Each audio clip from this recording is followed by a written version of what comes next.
Good evening. My name's Andy Porter. I'm Dean of the Graduate School of Education. It's my pleasure to welcome you here to the Clayton Lecture. It happens annually, and it's my pleasure not only to welcome you but to introduce our speaker. But before I do that, I want to recognize Connie Clayton. Connie, stand and wave to your many fans here.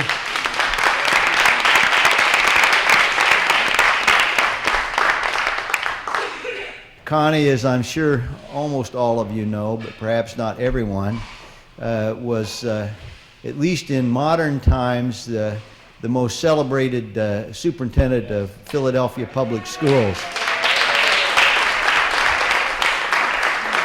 I would say of all times, but I didn't do my history, and there might be somebody back in the very early days that was I don't know, amazing in some way, but Connie truly is amazing. I know that some of the people here in this room date back to her superintendency and perhaps even were a part of her leadership team at the time. In fact, I think Torch Lytle probably would be one case in point, just to name it. So, Connie, thank you for all that you've done for the great city of Philadelphia. And thank you for being here this evening. Our speaker is Warren Simmons. I've been fortunate enough to know Warren for a while, and he was saying, where are all the young people in the room? And Warren and I are two of the people who aren't young anymore, but I knew him when he was young. He was young at one point, just like most of the others in this room. He's at Brown University. He's the executive director of the Annenberg Institute for School Reform, and this institute, Brown University, did a lot of very exciting things when the Annenbergs made a major gift. That was at the time that the Annenbergs made that amazing $1 billion or $5.5 billion challenge to urban American education. And so lots of places across the country undertook that reform, and Brown became a center of those reform activities. And while that major Annenberg challenge to urban education in terms of the district funding has passed us by, that Brown Center continues under the capable leadership of Warren. Warren's a psychologist. I mention that simply because I'm a psychologist, so it sounds like a good thing. It used to be that almost everybody in education was a psychologist of one sort or another. But now we have these interlopers, sociologists, economists, and economists, and then more economists, what can I say? But in any event, some of us psychologists are still around. He has his doctorate from Cornell University. He has made contributions, important contributions, at so many places that I just want to read off some of them. I think it's especially important that he was a Philadelphian. He was here with the Philadelphia Fund, the Philadelphia Education Fund. So he's back home, but he's been at the National Institute of Education. That was the precursor of the Institute for Education Sciences in the federal government. He was at Bank Street's College Center for Children and Technology. He was at the Annie Casey Foundation, Prince George's County Public Schools, so he's got some real creds there, as well as with Philadelphia, and the National Center on Education and the Economy. So he won the Distinguished Citizens Award from the National Governors Association, and of course he's a highly sought after advisor on education reform initiatives all around the country today. So Warren, thank you very much. Pleasure to have you here.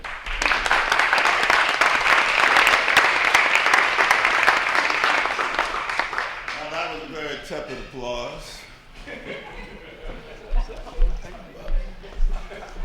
I want to you. I'm used to people standing and shouting when I come to the podium. Actually, I want to have a conversation with you because we as a nation are about to engage in a conversation during this election cycle over the next year and a half at the national, state, and local levels. It's going to largely be about where do we go next in education reform. We've done some things over the last decade that all of you have been, if not an intentional part of, players in, willingly or unwillingly. We haven't produced the results that we anticipated, or at least the leaders of the reform anticipated. And so the conversation will be, well, what's next? There are people who will be positioning themselves to answer that question before the results are in the next election. Having worked in Washington, D.C., there are a coterie of Washington-based organizations that are well-funded. They have governors on them, chief state school officers, business leaders, major philanthropies fund them. Andy's been part of those conversations and probably still is, although we won't reveal it. And they will very quickly mobilize with a set of solutions. And that's what's been happening over the last 2 decades. National leadership, well-funded, mobilized, elite groups in Washington come up with a frame, and we at the local level are put in a position to respond to that frame rather than co-construct it with national and state leadership. Right? We will be positioned to be respondents again unless we have the equivalent conversation at the local level, unless we ourselves generate a set of frames and solutions that we use to test the quality of what people will come up with nationally. And so I urge you, given that you have a superintendent search underway, the question that we all have to ask ourselves in Philadelphia and Providence, Rhode Island, and Chicago, and in New York City, when their new mayor will come in another year or so, is when people say, what's next? And they search for the solutions, what will our solution set be? The other thing I would say is that many of the people who dominate the national discussion about solutions are frighteningly ahistorical. Right? No disrespect, I've worked with Arnie Duncan. I admire the man. He came to a town hall meeting in Rhode Island that I facilitated, and he said in front of the room about the school improvement grants that this was the first time we've done this. And that's not atypical. I run into lots of national leaders who will say it's the first time we've done this. And what they don't qualify is it's the first time they've done it, right? But a lot of us who've been in these communities for 30 years plus, I'm not being polite when I say 30, I could go 40, I could go 50, but I'll be polite, it's a whole lot 30. We've done this over and over and over again. It's not the first time. And so saying it's the first time gives you an excuse to make mistakes that are inexcusable because we've made those mistakes before and we haven't learned from them. And so I want to take you back a ways to describe some of the historical context around school transformation, to at least share with you my understanding of some of the experiences and mistakes that I've made in my career. No one's willing to admit those kinds of mistakes, fine with you. I want to discuss its implications for how we strengthen the effectiveness of school transformation, but also place that in the context of the need to change districts or systems so we can create levers that sustain the change rather than have a new administration with new leaders come in, new mayors, new superintendents come in with the sense that this is the first time that we're going to do this and this is the first time that we're going to be serious about it. AISR, many of you know, I left the Philadelphia Education Fund in 1998 to become the director of the Annenberg Institute for School Reform. Based on my experiences here, I emphasize the importance of districts. Previously, Annenberg had been led by Ted Sizer, the founder of the Coalition of Central Schools, focused primarily on school change. I felt there were lots of organizations that focused on school change. There were very few at that time in 1998 that looked at the district as an organization that either supported school transformation and improvement at scale or undermined it. And so we focused on and created a circle of work around district redesign. It was also clear to me in my experience in Philadelphia and other places that reform is not simply technical. It's political, social, and cultural. And unless communities own a reform, it's likely not to be sustained. And so we created a circle of work around community organizing and engagement, which is helping community members develop their own frames about reform. And we continue to stress the importance of research and policy. Because one of my concerns is that while we claim as a nation that we want to be more and more evidence-based than ever before using scientific research, I find, in fact, we have moved in the opposite direction, that we are increasingly ideological in our discussion of education reform, and each of the dominant ideologies relies on its own knowledge base, a knowledge base that reinforces its position. Right? And so those are the conclusions of my talk. Are there any questions? I will now get into the historical context of this. Right? So this actually describes my era as a student. I graduated from Brandeis High School in New York City, a comprehensive high school in 1969. Right? I was among the first group of students in New York City that was bused for school integration in elementary school. Right? So much of my educational experience as a student in K-12 public education was dominated by the Elementary Secondary Education Act and initiatives that were designed at the national level, filtered down into schools. And the early phase of this described the student as the unit of analysis, both and the problem and the solution. And so many of the early interventions were targeted to serve and improve the performance of students and left schools and districts primarily untouched. Right? So if you think about, I went to Stuyvesant High School on a special program because I didn't get the right test score, but because they let me in, they said I had to be tutored. Right? That was the idea of targeting the individual, not changing the fundamental culture, structure, teaching learning at school, but targeting the individual. I got my first grades and I got 90s, which is the equivalent of A's in New York City, and I said, I'm not going to go to tutoring anymore. And they said, well, you have to. I said, well, why? I got 90s. He said, well, you're in a special program. You need to be tutored. Think about this in the mind of a 16-year-old, right? I initially saw this as something conflicting and confusing, damaging my self-image. Plus, Stuyvesant was an all-boys school, and I wanted to go to Brandeis with the girls. And so, in essence, targeting the individual actually worked to create a stigma that undermined my engagement with the educational system at a very early time in my life. And yet, that's described my experience in college, where I went to McAllister College, again on a special program, again with special supports and services, which stigmatized me, which caused most of the African Americans at McAllister College to withdraw from the larger white community, right, and work amongst ourselves. Same thing happened at Cornell University. PhD doctoral program, special program, 4 or 5 of us let in. We withdrew amongst ourselves, tried to figure out this stuff without talking to professors or anybody, and I got a doctorate. Not knowing any white people in my entire experience in education. Which explains a lot, doesn't it? But again, this was a product, I'm making fun of this in light of this, but this was a product of programs during this era that targeted the individual as a unit of change and left the larger institutions untouched. They weren't responsible for making any kinds of modifications on their own, unless it was undertaken by an individual. In fact, one of my greatest mentors, Ulrich Neisser, who passed away recently, was one of the few people at Cornell University, other than the minority faculty members, right? Like they brought in minority faculty members specifically to work with minority students, but unfortunately that undermined their ability to get tenure because they didn't develop relationships in the mainstream. But he passed away, but he was one of the few people who genuinely reached out with interest and support. We began to realize in the 70s that this issue of targeting students didn't produce the results that we wanted, and that in fact we had to fundamentally change schools. And so the Title I program began to increasingly focus on school-wide supports. I'm not telling many of you in this room things that you don't know, but there will be new leaders coming on board in Washington who won't have this history, so we need to repeat it and share it and talk about what we learned. Now think about Ron Edmonds and the correlates of effective schools. How many of you did work in that era using the effective schools correlates? Don't be afraid to raise your hands. Okay?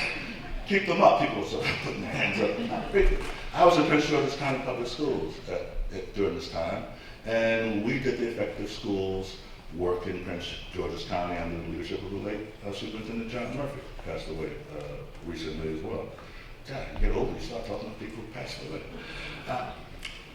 But look at these indicators and ask yourselves, are they very different from the indicators of effective schools that you would nominate based on research today? Would you say they're fundamentally different? So something that we pursued in the 70s and 80s actually mirrors some research that I'll show you later on about the major features of effective schools. I would say that these features at that time were underspecified, which held the work back. So high expectations for success became a motivational, attitudinal issue because we didn't have national standards. We didn't have anything to anchor the high expectations in. And we had tracking, rampant tracking in most of these systems. And so high expectations became exhortations. Believe in yourself, increase your motivation. A lot of psychologists were around at the time who thought this was about an attitudinal motivational problem. Instructional leadership, again, not anchored to standards, not being assessed in any kind of standardized way, wasn't implemented other than understanding the scope of instructional leader. Prince George's County had criteria reference testing. Opportunity to learn, time on task. Now that's the 1970s and 80s. And again, this improved performance somewhat, but not significantly enough, at least in the minds of national leaders. Then in the 90s, in the birth of the standards movement, again, we now had a solution for the high expectations. The standards were the reference point for them. And in essence, at the national level, at least in the standards movement, given the lack of sustainable, significant results, at least claimed by national leaders, which in part was false, which I'll show you a little bit later, we began to develop what we call comprehensive school reform designs.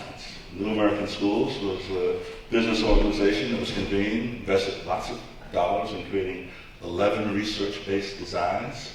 And the idea was that if educators didn't know how to change schools, we would create research-based models and you could pick one.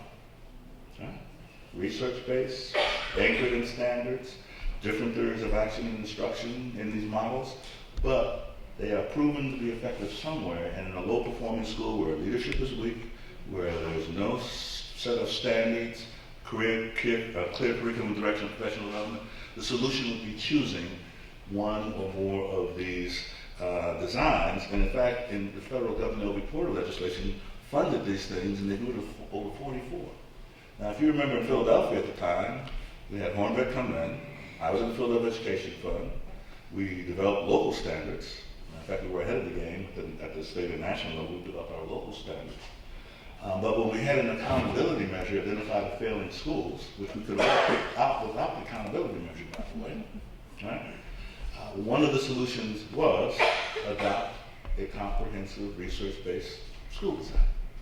Do you remember that experience? Yes. What was the result of that experience? Let's go back then. What was the result of that experience?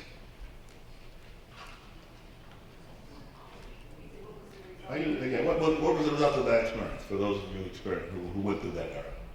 What are some of the things we learned? Speak up, speak up. There was no real change. Okay, there was no real change, but what are some of the reasons why there was no real change? Because this, again, is important for what we articulate about the future. Yes? Things were forced top down.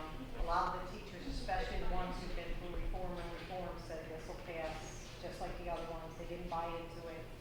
And it was gone in a few years, nothing changed, really. Okay. So it was implemented top down. Yes, you want to tell that story? And there was no real input, there was no collaboration between the educators who had to implement the program and those who developed the program. So there was no collaboration even before a reform measure was put into place in a particular high school or middle school. Right. So little co-construction, little time for planning and collaboration. And that led to school leaders making bad matches, right? However, under the era of if you were taking a research-based school design, the mantra almost was anyone would do. Right? There was no question about matching the elements, the theory of change of the design with the needs of your school. It was pick one, they all work, and they all are equally effective, in essence, right? 'Cause that was the justification for having a school fair. As I recall in Philadelphia, we had a school fair where the model developers came.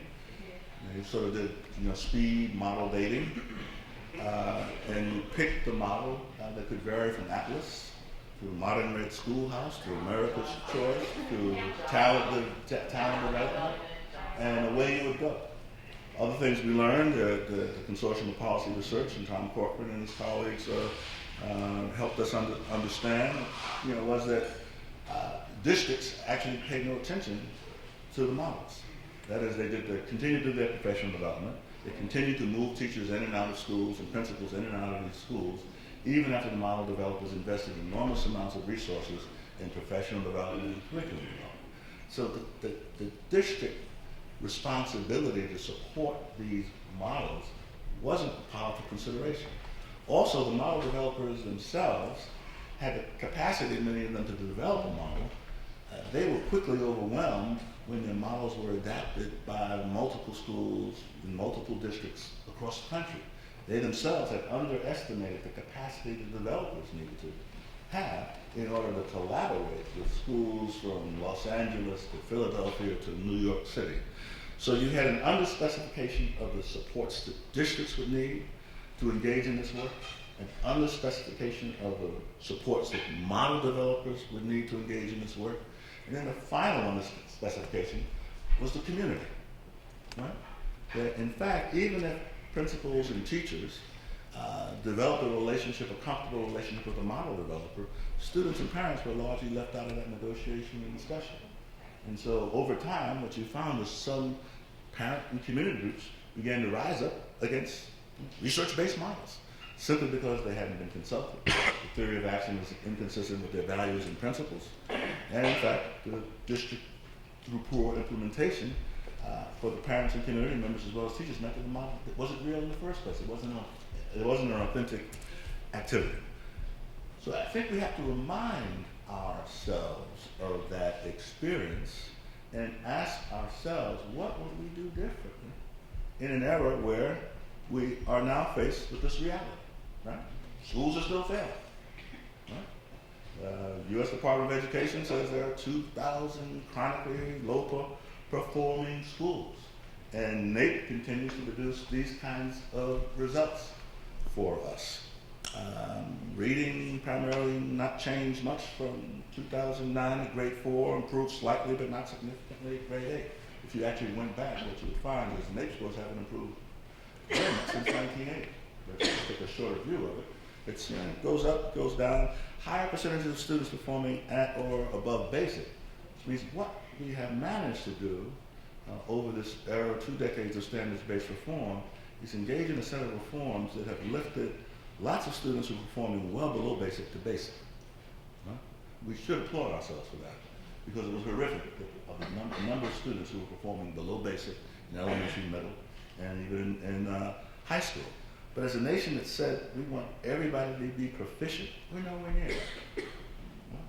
And as the standards that are required to engage in citizenship and the economy have continued to change, and the basic levels required to engage in the economy are proficient in advance, we have minuscule percentages of students, particularly African American, Latino students, who perform at that level. And then if you look at this at the state level, look at this pattern of performance for an era when we as a nation have been engaged in what we call standards-based reform, pursuing excellence for all, narrowing the achievement gaps and raising performance. We've been at this now for 2 decades. We're supposed to have reached proficiency for all by 2014. I think we know we're not going to get there. Right? The Obama administration is now pushing it to 2020. Right? There's a new administration that's Republican that probably push it a little further out. Most of us will be gone by then. But look at this pattern of performance. Narrowing grade 4 in Arizona, New Hampshire, New York, Pennsylvania. Widely based on income, Colorado, District of Columbia, Oregon, white gaps narrowed in 1 of 31 states. White Hispanic gaps narrowed in 2 of 22 states. at a time when we're supposedly engaged in education reform at a national level, this does not resemble the results of a national movement. Right? This resembles, to me, a pattern of results that you would get if you were initiating something at the state and local level, 15,000 districts differently. Background characteristics of low and high performing students. Right? Anything jump out at you here that would be unexpected? You know, if you're poor, if you're an English language learner and can't spell, if you don't read very much, you're not going to do well. If you are better off economically, if you read more, you'll do better. Right? So that's a pattern of results. Now look at the standards that we're now adopting. Right? So we are ratcheting up our standards in the midst of results that don't show significant patterns of improvement, and yet we're now asking for students to comprehend, evaluate text, a range of types of disciplines, establish a knowledge base across a wide variety of subjects, adapt communications to different audiences, tasks and purposes, write site-specific evidence, oral interpretation, employ technology to read and write, understand other perspectives and cultures. Be globally responsible. That's what we're asking people to do. And this is what the federal government thinks the solution to the challenges that I just shared with you is today. You're all familiar with this, are you not? Right? Well, we're going to set the standards higher. Everybody needs to go to college or some career technical training. We need better data systems. The problem is largely one of lacking data and managing the system better. We also need higher quality teachers. Again, a definition of a problem as a performance management human capital problem. Right? We need better data. We need better teachers. And we need to target all of our efforts at the lowest performing schools. Right? It's an agenda informed by a frame of the problem that defines it as performance management. If you manage these systems better, you generate more data, the data is shared and widely available and linked to research, then people will have the capacity, once you get high quality teachers and so on, to use that data to implement the reforms that will take success to scale across a wide variety of schools. Sir? How will you define an achievement? By the assessments that will be aligned with the Common Core that will be available in a couple of years. But right now, the assessments that are available are state assessments. So the achievement results are primarily measured against state assessments that we already know poorly aligned with the existing standards. But no matter the Common Core that's been developed, we now have two consortiums of states that are developing new performance assessments that will come online, and that problem will be solved at least 2 years from now, but that 2 years will be past the 2014 deadline, but just before 2020. Nothing broader than that? Nothing broader. As in day-to-day student learning and understanding and application as interpreted by the teachers? Well, Race to the Top, you've all been involved in that for at least 2 years now. What's your description of how this feels and what it looks like at the district and school level? Does it go very much beyond this? Right. Does it? No, Doesn't make it right. Well, but understand, ladies and gentlemen, that your silence reinforces this. These are your tax dollars and mine. Billions of dollars, $4 billion being poured into this agenda. Right? And it's an agenda that will produce some results in another year or two that are going to be politicized. Right? The Republicans are going to say, what did that $4 billion generate? Right?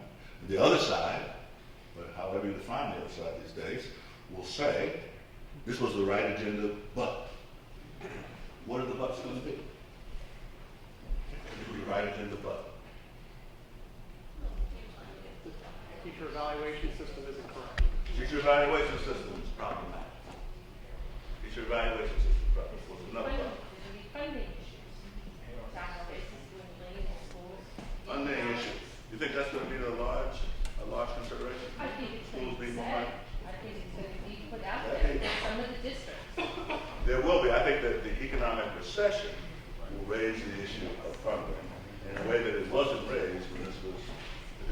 me another butt.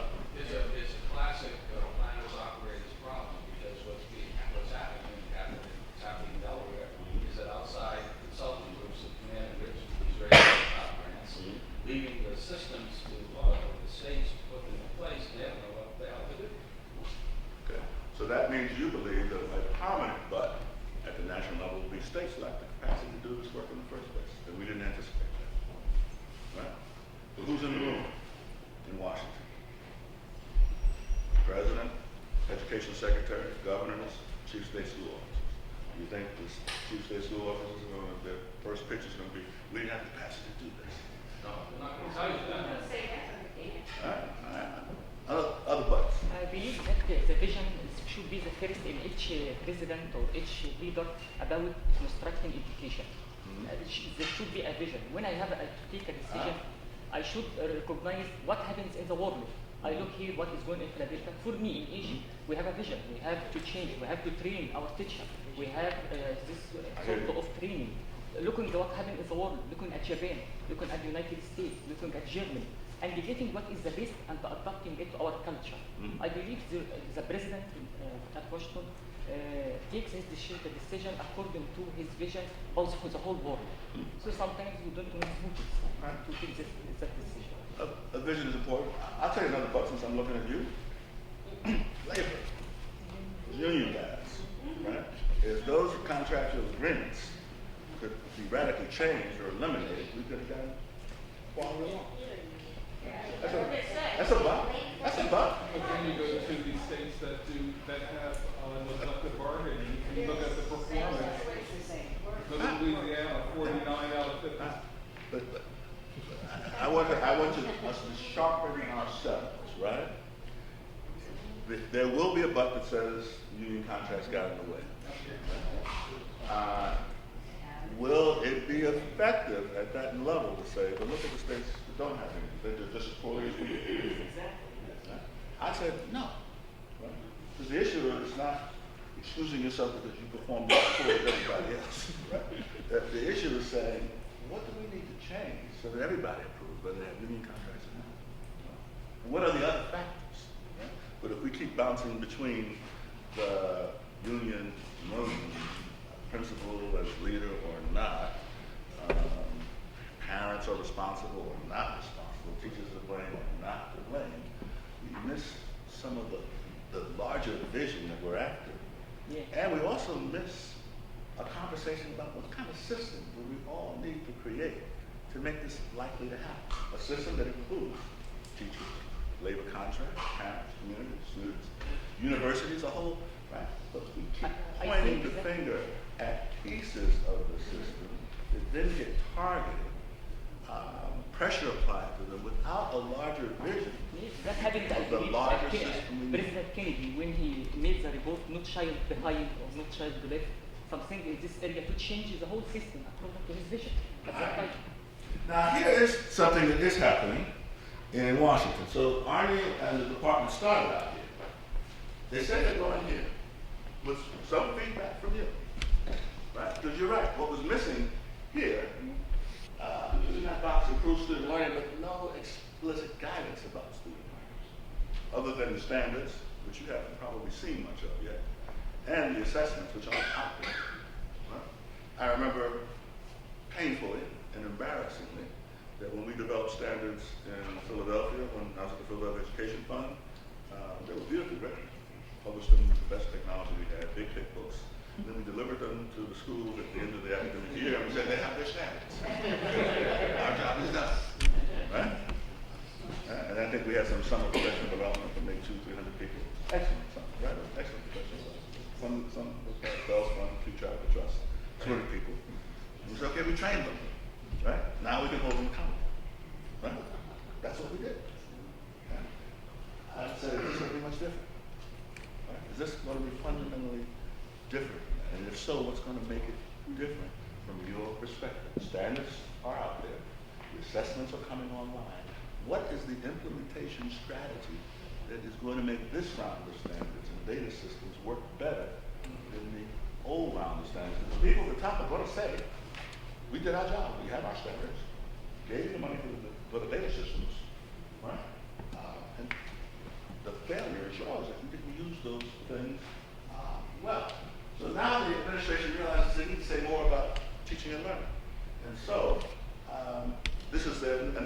slides from the U.S. Department of Education. I didn't make this up.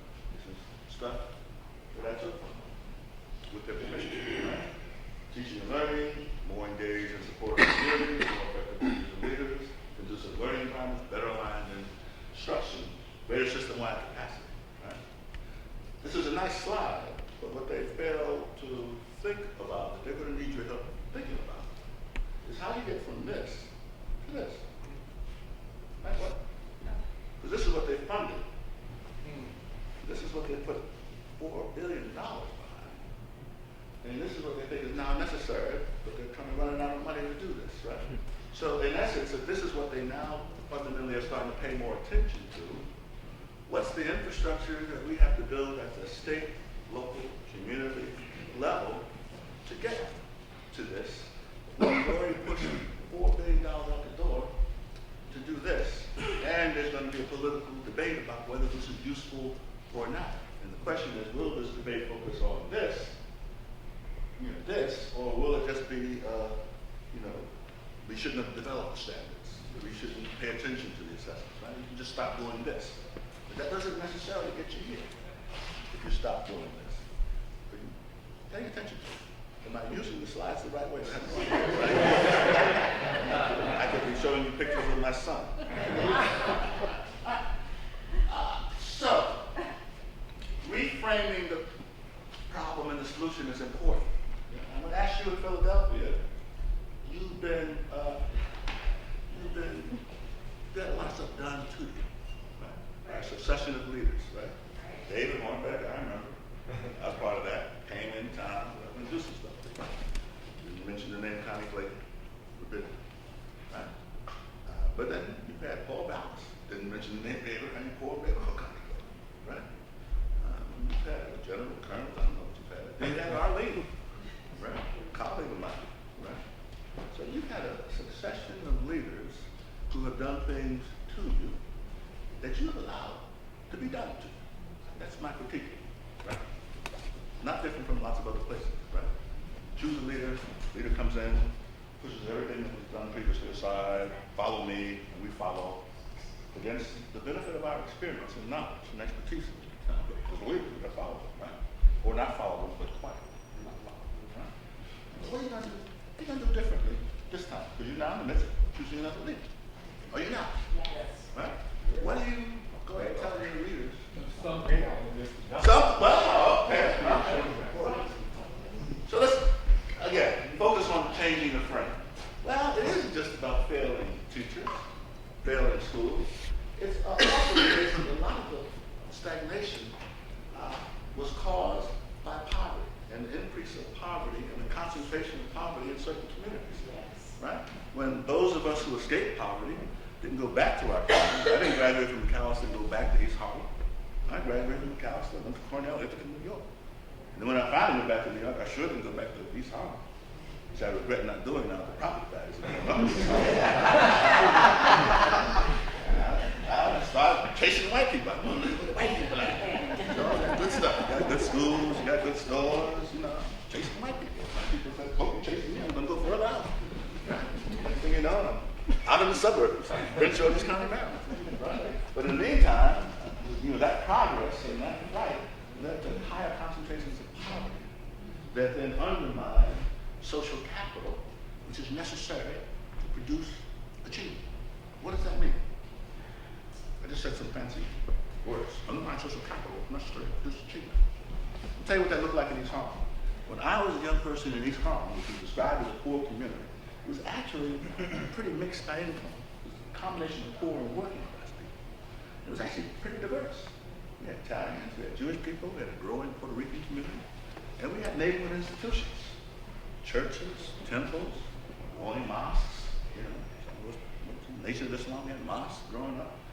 We had housing associations, community organizing groups, because school change and the whole ESEA was also surrounded by urban development. The nation was investing in rebuilding urban communities, not well, haltingly, ineffectively in many cases, but there was more social capital in East Harlem when I was in school than the subsequent generations. And in fact, I got into college not because of my high school guidance counselor who told me that wasn't college material. I got into college because of East Harlem College Career Counseling Program. Right? Outside of school, the faith team said, you know, you're going to go to college, and some recruiters from the college are coming next week, and you're going to meet with them. And I met with them, and they said, you're going to get accepted. Don't worry about your school. So there was a whole bunch of social capital in my community, poor as it was. I lived in the tenement, not even the projects, that helped me learn and grow. I was actually a principal in East Harlem in the 80s, working with Tony Alvarado, Yeah. who actually bucked the system, stood up to the chancellor, did what was right for the community, and people were rushing to get to East Harlem. And District 4. And District That was 4. interesting about Exactly. it, because Central Park East, Deborah Myers Deborah School Myers. was in District 4. Unfortunately, in the education reform community, the story of District 4 got reduced to autonomy and empowerment, right? It got reduced to Deborah Myers, Central Park East, system, get out of my way, right? I'll just, with this group of teachers, I will do this alone with these students and with the families more as passive, right? What was lost in that story was Tony was successful because of the political and social capital he had in New York City and in East Harlem that he could summon to keep the larger system at bay. And also there were community organizations and programs to support Well, he students. buffered us. Yeah, he buffered you. But there And were we programs buffered for our teachers. outside of the schools that supported the students in arts, culture, and music that weren't part of the Central Park East story. That story was all about the principal, powerful, autonomous instructional leader, and we were. What made that different? You couldn't do it the same way. Well, what's interesting is, you skip the question. Why did he do it differently in District 2? Think about it. Tony was District 4. District 4 was about autonomous schools of choice. Right? And, you know, celebrate it. Then he goes to District 2 and says, managed instruction. Right? Think about it. Lauren Resnick and Elmore, the same guy. I would say that a lot of it has to do with the social capital and cohesion in East Harlem that he didn't have when he went to District 2, which more far-flung across the east side. He also lost a little bit of that when he was chancellor and that. Well, San Diego. Falling down. So the other part. So District 2 takes a different strategy because it's a different community, right? So he focuses on controlling. He has less control and support from the community groups. So he focuses on controlling the things he can, in partnership with the union, right? Principals, He did not have in San teachers, Diego. which he did not have in San Diego. And in District 2, what was an 11-year homegrown model, right? Tony didn't do District 4 overnight. He didn't do it in 2 years. He didn't do District 2. There were Teachers College and Columbia University involved, people from Australia were involved. There was a whole enterprise that he worked with. The union was involved, right? That he worked with over 11 years, right? Now the same guy goes to San Diego and then implements it as an external design, right? Not co-constructed over 11 years, implements it as his model, brought in a set of New Yorkers, including his wife, right? Sits her at university, and it becomes an outside performance. And in San Diego, he doesn't engage the local homegrown people. Many of them I knew from New Standards Project, they become expelled, right? They start to flee San Diego, and they start to oppose people who should have been his allies because of the way he basically imposed a top-down reform in San Diego that he had generated in a homegrown, bottom-up, collaborative way in New York City. It shows you that the elements of the model were the same. The process he used in New York and San Diego were dramatically different, and the process created his greatest challenge in San Diego. Also, the superintendent leadership was an outsider, which created another set of political dynamics in San Diego. So as we approach this work, let's highlight this, right? We will not succeed if we impose reforms on schools and communities. Can we say that? Yes. Now, let me hear you say that. And when you interview your next round of leaders, right, I want to hear you say that. Because you got some people who think strong leaders are people who come in and do what they have to do to get it done. That's a strong leader. You know, somebody, I got an agenda. We can't I'm gonna do it to you. Right? It has to be done. Somebody's got to do it. It's got to be done. You can't delay any longer. That's one form of leadership. And a lot of people are being like that. Yeah, do it to me. Yeah. I apparently can't do it myself. That's one form of leadership. But the other says, we don't seem to like that. It doesn't seem to work for us, even when we ask for it. You asked for it, somebody did. You didn't like it. It didn't work out so much. So can you say that next time? Right? I don't want a leader that's going to impose something on me. I want a leader that's going to work collaboratively. Right? Can you say that? It's not about simply governance, right? It's not about changing the vendor, the contractor, the manager. It's about, or second, it's about instructional change as well. Do you know I talk to people in New York City, principals and teachers, and do you know what they whisper to me? We never talk about teaching and learning anymore. Why are they whispering that? Why are they whispering that? This is New York City, right? Teachers College, Bank Street, NYU, all these institutions, Harvard College. People are whispering. We don't talk about teaching and learning anymore. Yeah, why are you whispering?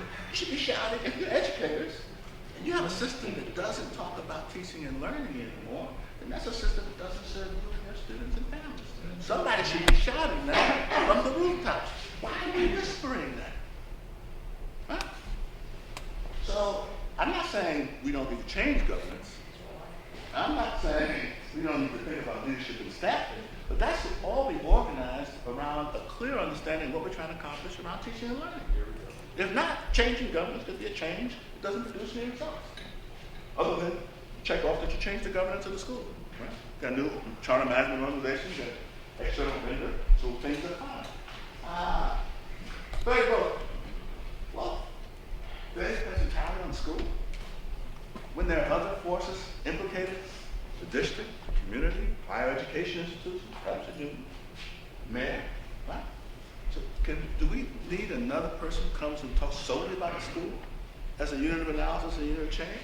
Or are there other institutions that need to be brought into this conversation and responsible for capacity building and support?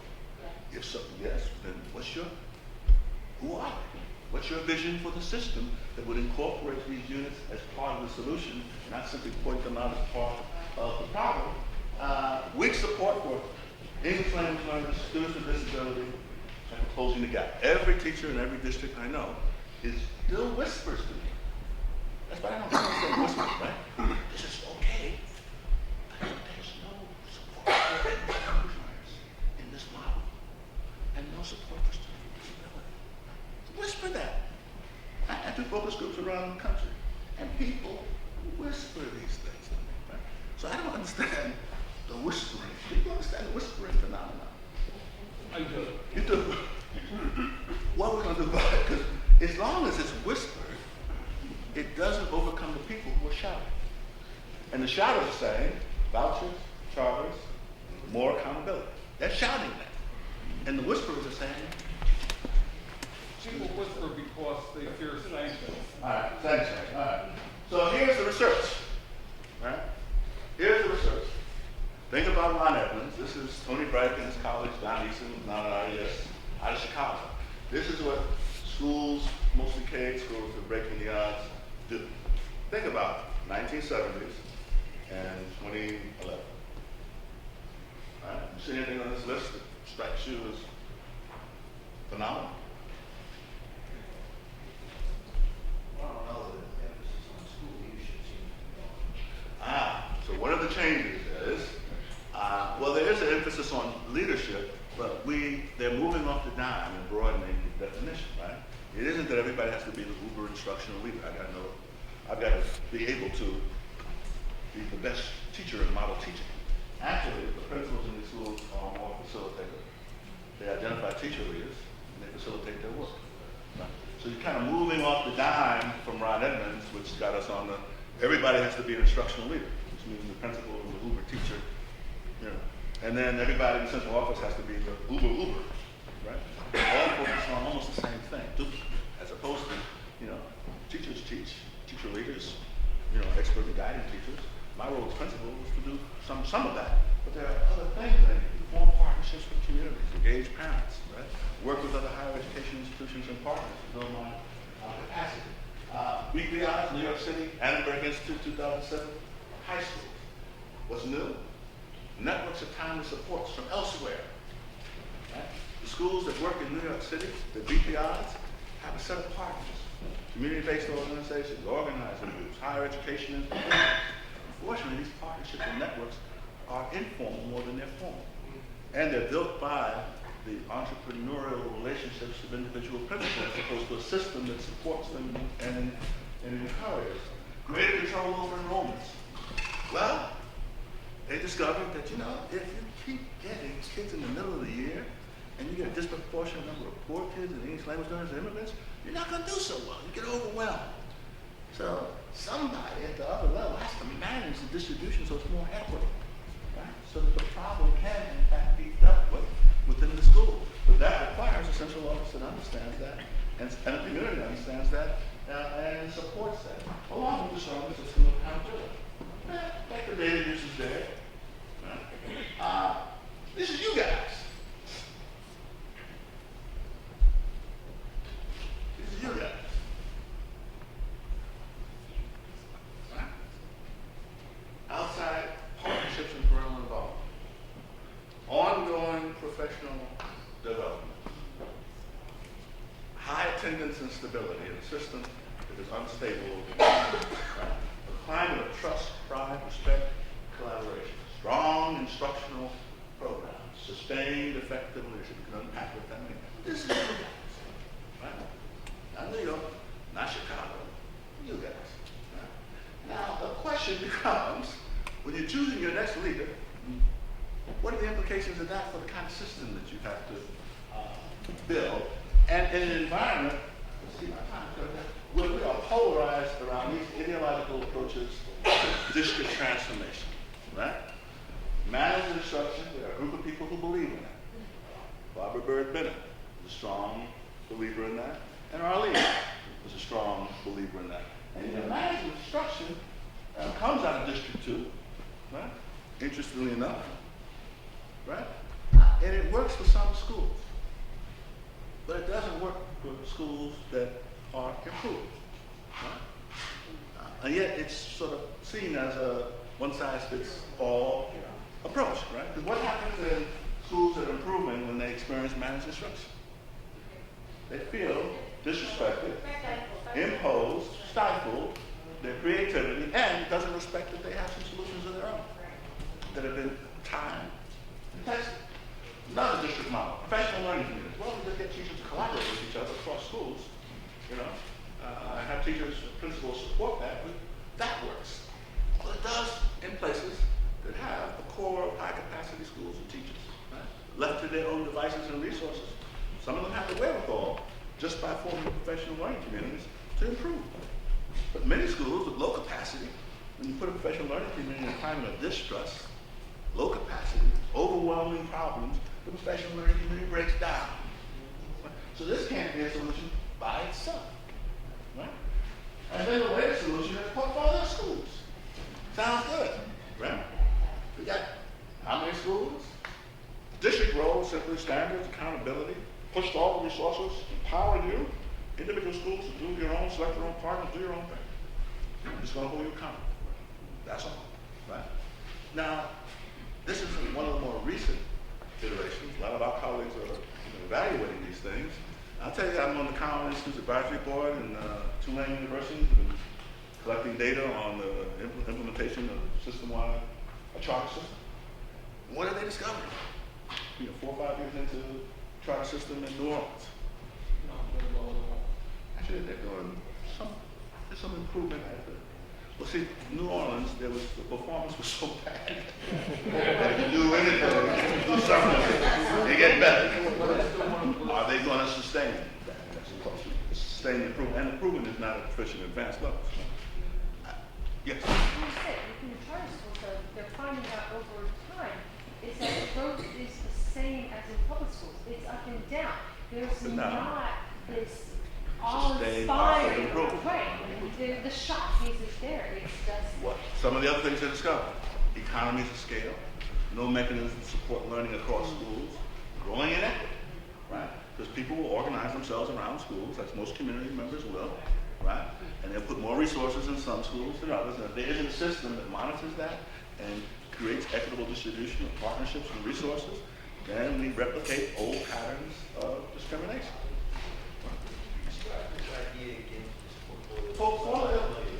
Portfolio of schools, Paul Hill. Right. Paul was one of the first people who proposed a portfolio of schools. That is to say that rather than districts being a mechanism that supports a one-size-fits-all model of schooling, and districts managing human capital, curriculum, instruction, and professional development, what districts should do is essentially do the standard assessment accountability and the resource distribution and allow schools to form partnerships with trial management organizations, individual vendors. We were doing a version of that here in Philadelphia under Paul Balance. Externally, and I read a wonderful paper by Research for Action that said the portfolio system in Philadelphia. Right?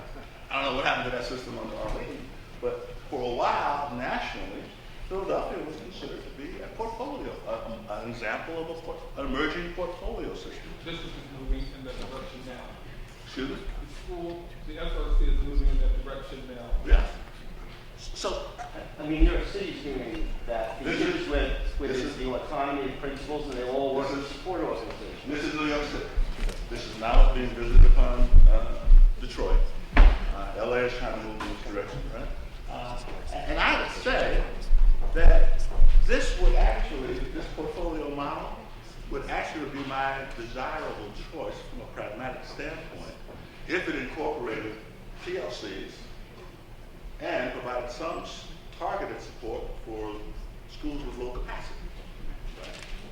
But rather than simply saying, you know, I'll give you freedom and autonomy, and I'll look at your school report card, and if you're not doing well, I will fire your principal or close you down.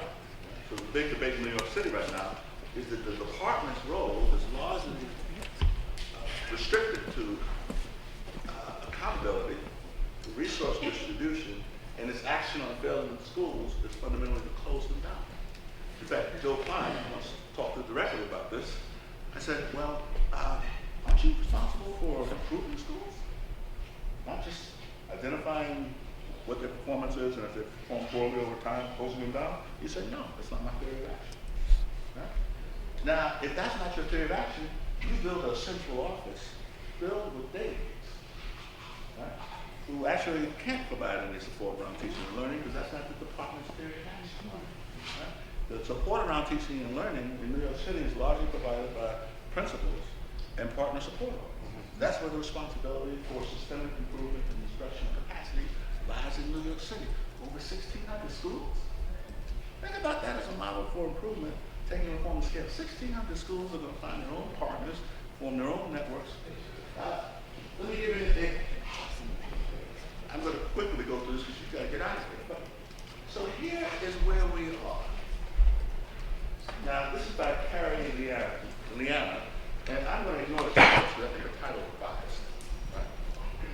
So these are the frames of reference that exist at the national level. Right? The predominant ideology that she uses, that's what the label she uses, and I'd say this is reflected in the race to the top and the people in the rooms at the national level. And the reason why they don't emphasize professional learning communities is the way they define human capital is an individual problem. Right? You get smart enough people in the room and give them freedom and give them data, they'll solve the problem. But teaching is an individual act, not a collective act. Social capital is important in this particular model. If you define the problem primarily as a management problem, then an outsider is good. Because what we know educators don't know how to do is manage anything. Like a large organization, multi-million-dollar, billion-dollar organization like a district. It's not what you're trained to do in schools administration. So an outsider will do is CEOs. In fact, we don't call them superintendents anymore, we call them CEOs. Right? And you don't know anything about data, so outsiders, some researchers, maybe some people from technology background, help you build a data system. Right? And the teaching and learning stuff, that's your responsibility, what you say you know about. So we'll leave it alone to do that. Right?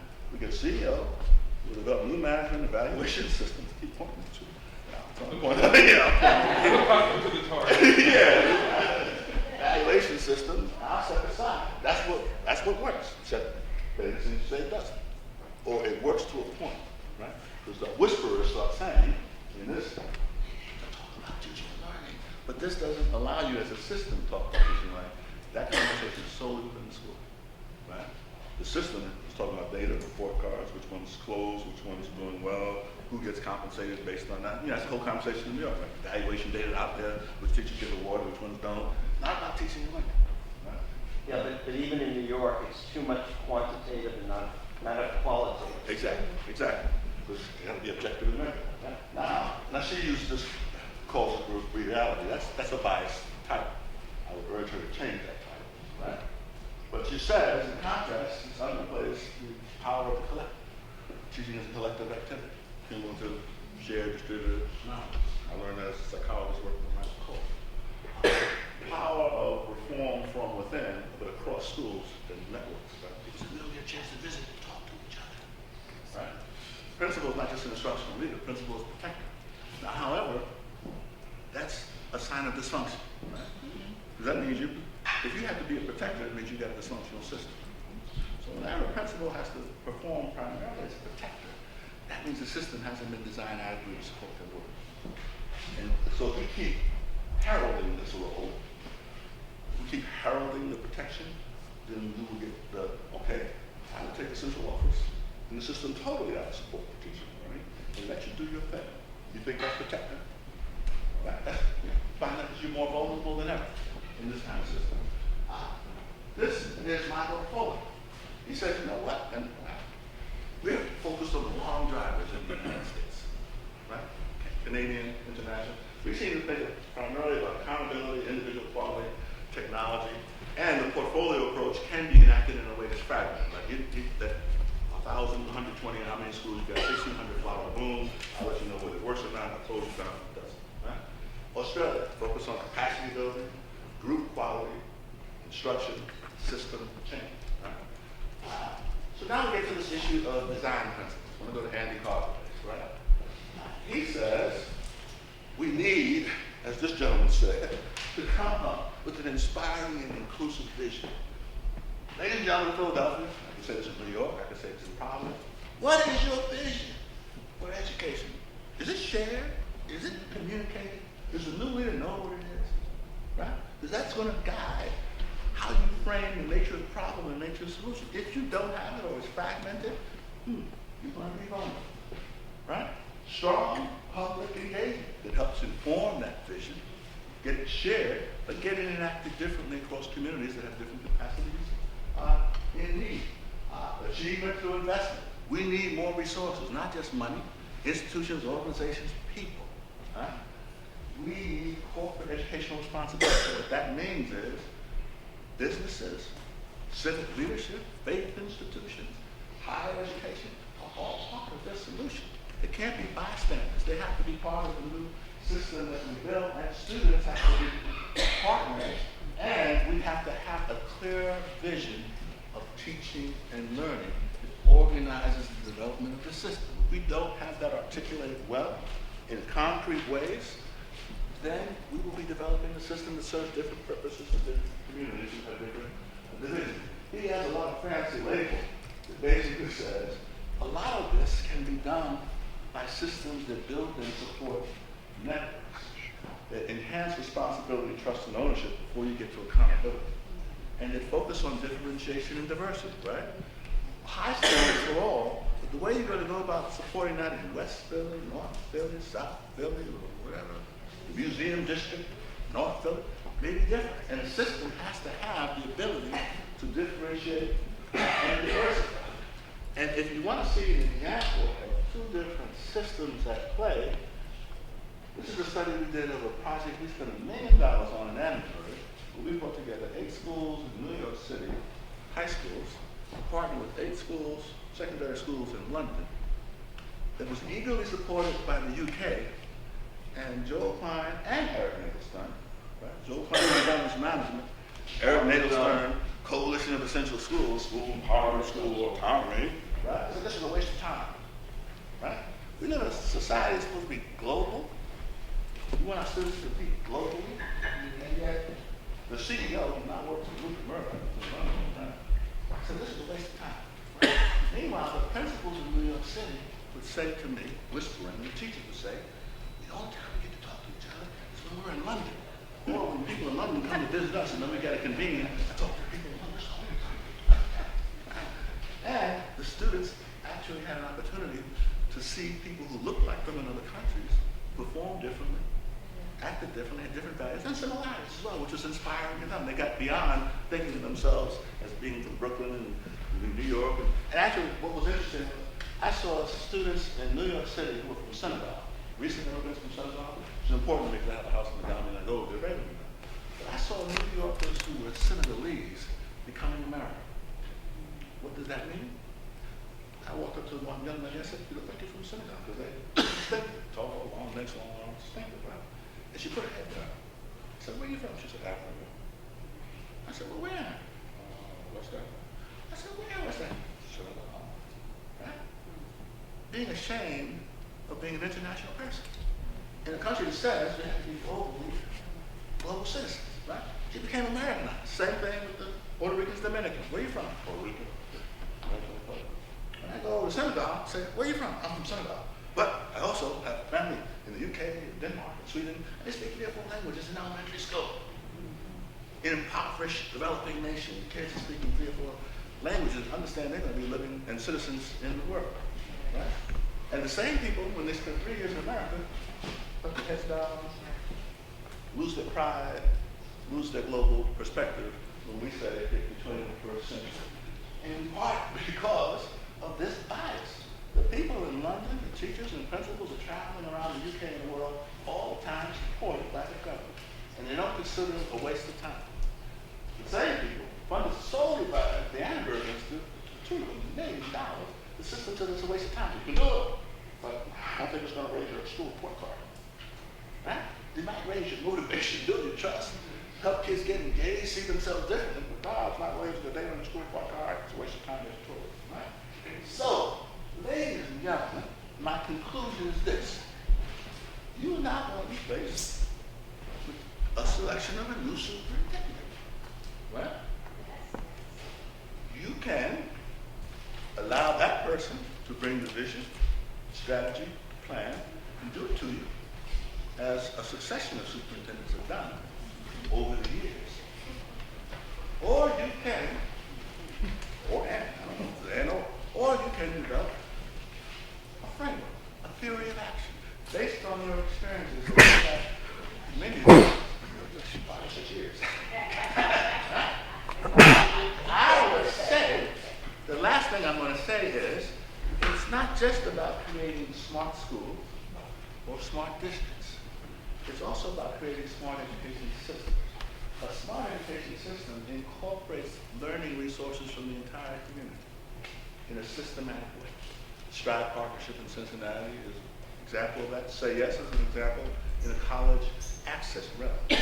But the school systems that make the most progress, Boston, Cincinnati, Long Beach, they actually embedded in a cross-sector partnership, exactly what the Annenberg Challenge aspired to under developers of at the time.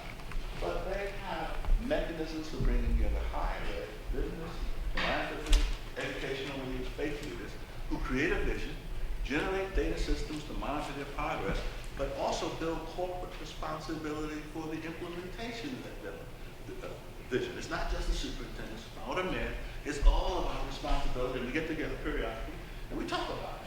And they focus on a broader set of outcomes than standardized test results, right? Attendance, absenteeism, juvenile justice, data, school violence, community safety, employment, right? They all understand the broadest part of the picture.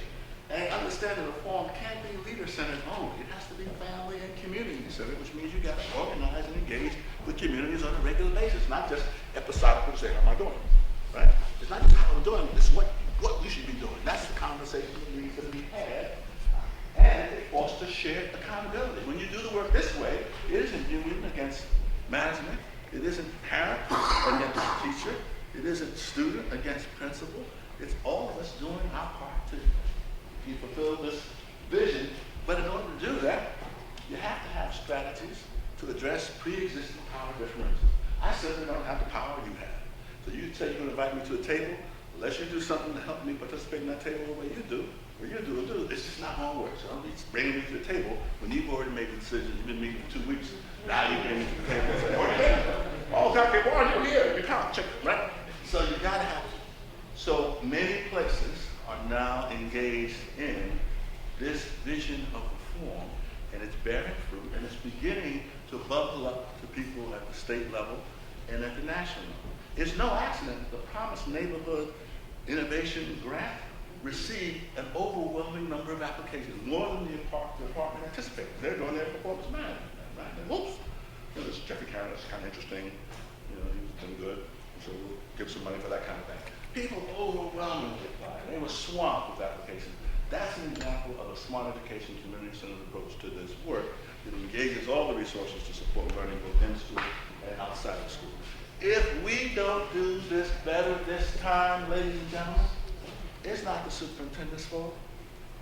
It's not the mayor's fault. It's not the kids' fault, it's our fault. Right? So we need to figure out how to organize within the next year and a half, ladies and gentlemen, to articulate what this looks like on the ground. And when the next presidential debates about education reform and reorganization of the ESCA take hold, we need to be at that table, not just the Washington-based consulting firms and, you know, groups. I'm part of too, by the way. Nancy, you are too. But then we're going to be there with our little models that, by the way, will give me millions of dollars, right? Just have to be that way. It's just the way it is. I'm sorry. Finished building my house in the Gambia. Right? But you need to be there too, pushing back on and making sure that those resources, which are yours, by the way, they're yours, are used in ways that build this infrastructure, take the form to scale, so that these goals don't continue to go unmet and we lose continuing generations of young people. That's all I have to say. Thank you.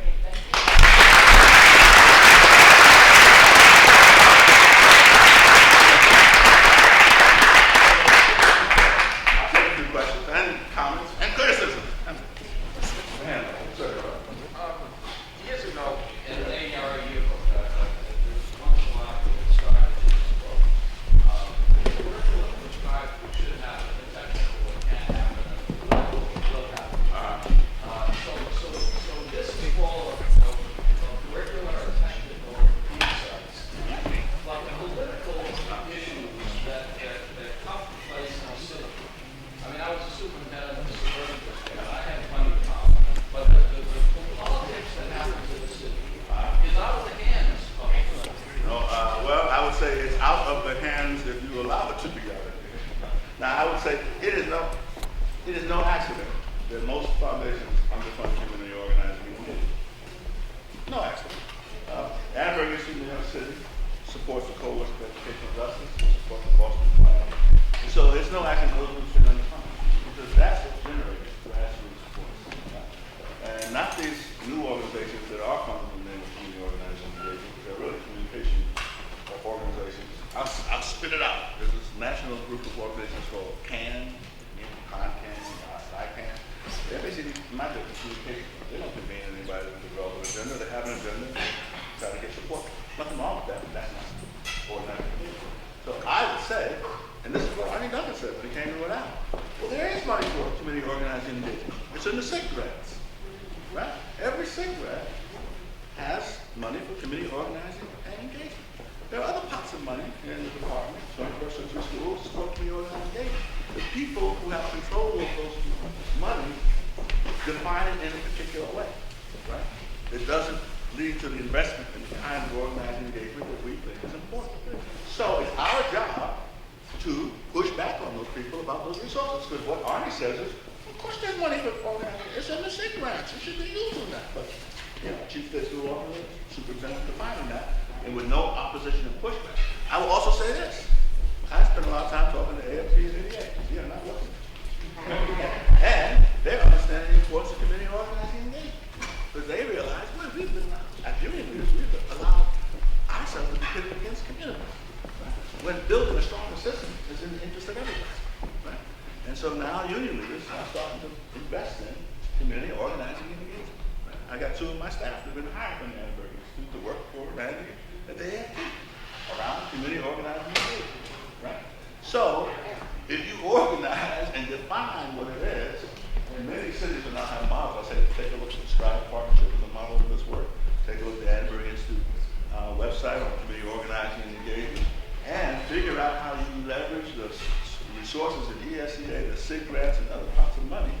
fund this stuff so that it doesn't get described as building a website or bringing in an outside consulting firm who do forums and focus groups to take the data back to the leadership, right? For them to respond. That's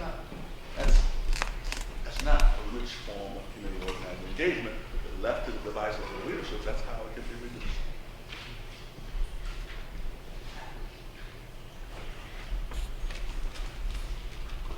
You want me to come here and be your superintendent? Yeah. No, I'm not doing that. That's too hard. Are there no further questions? What are you going to do? When are you going to do it? What are you going to do? When are you going to do it? That's what I leave you. I do not, ladies and gentlemen, 4 years ago, the mayor's office called and said, this is the person we're considering for our superintendent, what do you think? Gave them my advice.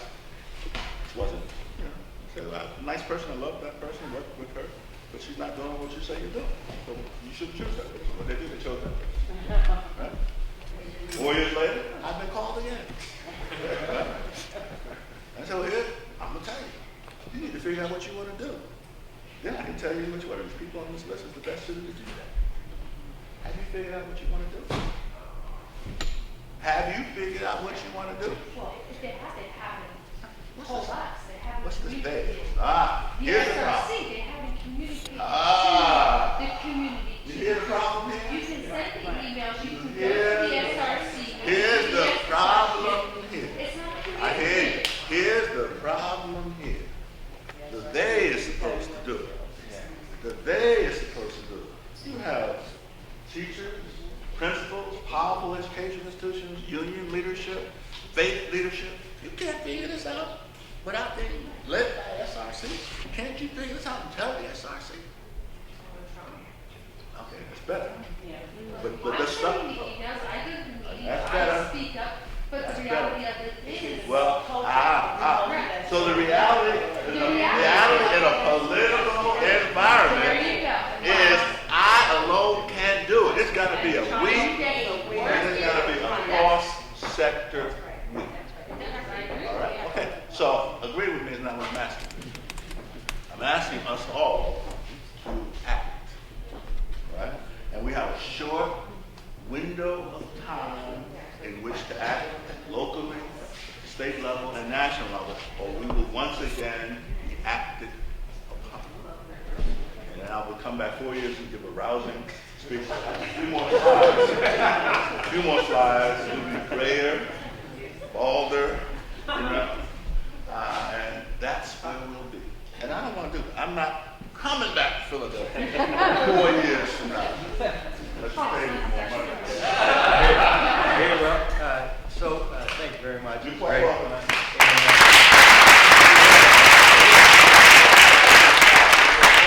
We get it framed, we won't make you carry it back, we'll send it up. I appreciate it. But it's a little token of our appreciation. We have a small reception now that I hope you'll stay for and shake Warren's hand, he'll be around for the reception. Thank you all very much. My final words to you are this. Philadelphia is one of the places I call home. I love this place. It's taught me a lot. But I don't like seeing it. Unteach yourself.